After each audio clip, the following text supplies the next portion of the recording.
All departments have to pass an audit.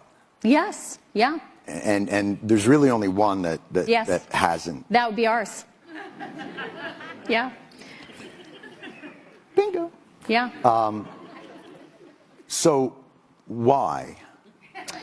Yeah, you and I talked about a little bit backstage about really, what most people would find very boring, but I think we were excited to talk about business systems. And DoD doesn't have the kinds of backbone business systems that collect data in a way that can allow you to pass an audit.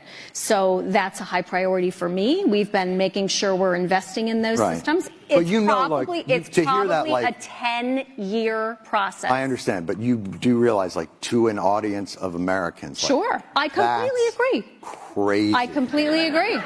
Completely agree. Yeah. High priority. All right.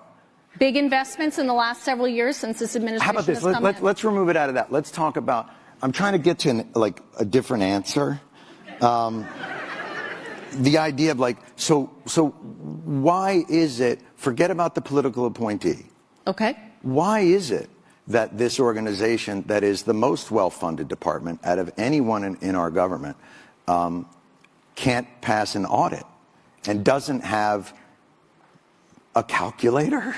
So it's a big answer again. I gave you the IT backbone, but the scale is massive, right? So that's your point. Clearly, your point is you don't like the defense budget, which is fine. My point, but half of that, of course, goes to support the very people. Directly goes to support the very people that you're interested in making sure get well fed, well trained, well equipped, and all of that. Half of it's just salaries and benefits, right? So we can have a defense budget talk if that's really where you want to go. But under the guise that you want to talk about I wouldn't mind going there. Okay. Under the guise that you want to talk about audit, the answer is an organization of this scale, there is no comparable for trying to develop an audit like that. We have dozens of different specific audits we then have to pass. And so pulling each of those forward, we do have some of those have clean audits, learning from those, getting those IT systems in and accountable,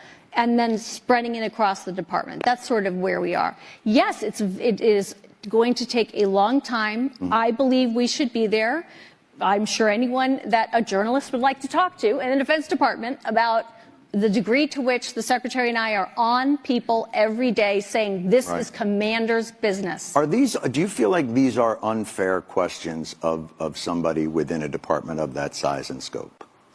I think you have a particular thing you really want to talk about and you're asking me other questions, but I don't think it's unfair to ask me about the audit. It's absolutely the case that the United States military should be able to pass an audit, and we've got to be on that pathway to get there. But don't you think that does speak to the larger point that we're trying to get at, which is good journalism uncovers corruption? And good journalism does uncover corruption, but I'm not sure these two things are linked. An audit is not. But they are. Okay, so you need to explain to me, do you understand what an audit does and the degree to which it is linked to the question that you're asking?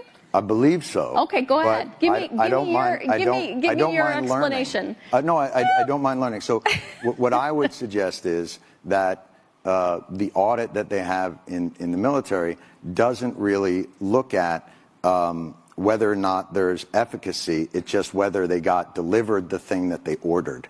And that is any audit. That is any audit. That is true. But generally, those audits aren't $400 billion for Raytheon and $1.7 trillion for a plane that doesn't seem to be doing. There is a lot of waste, fraud, and abuse within a system. Audits and waste, fraud, and abuse are not the same thing. So let's decompose these. Then please educate me on Sure. So an audit is exactly what you just described, which is, do I know what was delivered to which place? Right. The ability to pass an audit or the fact that the DoD has not passed an audit is not suggestive of waste, fraud, and abuse. That is completely false right there. So what is now it's a question of it's suggestive that we don't have an accurate inventory that we can pull up of what we have where. That is not the same as saying we can't do that because waste, fraud, and abuse has occurred. So in my world, that's waste.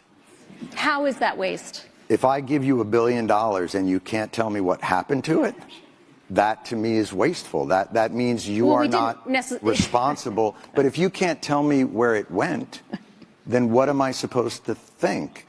And when there has been reporting, I mean, this is not, look, I'm not saying this is on you and that you caused this, but I think it's a tough argument to I'm pretty make sure that I didn't cause it. an $850 billion budget to an organization that can't pass an audit and tell you where that money went, like, I think most people would consider that somewhere in the realm of waste, fraud, or abuse, because they would wonder why that money isn't well accounted for.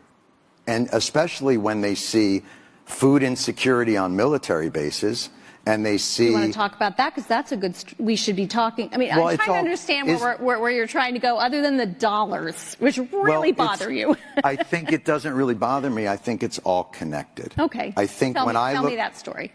Tell me how you're thinking about that. When I see a State Department get a certain amount of money and a military budget be 10 times that, and I see a struggle within government to get people like more basic services, and then that department that got that, I mean, we got out of 20 years of war and the Pentagon got a $50 billion raise.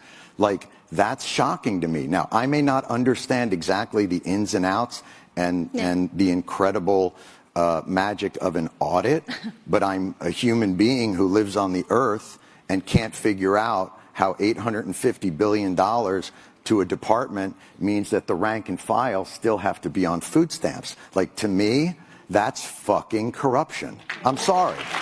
And if that blows your mind, and if you think like that's like a crazy agenda for me to have, I really think that that's institutional thinking, and that it's not looking at the day-to-day reality of the people that you call the greatest fighting force in the world. So I get back to this idea of like, I'm not looking to pick a fight with you, but I am surprised at that the reaction to these questions are, you don't know what an audit is, bucko. Like, that's just weird to me. Okay.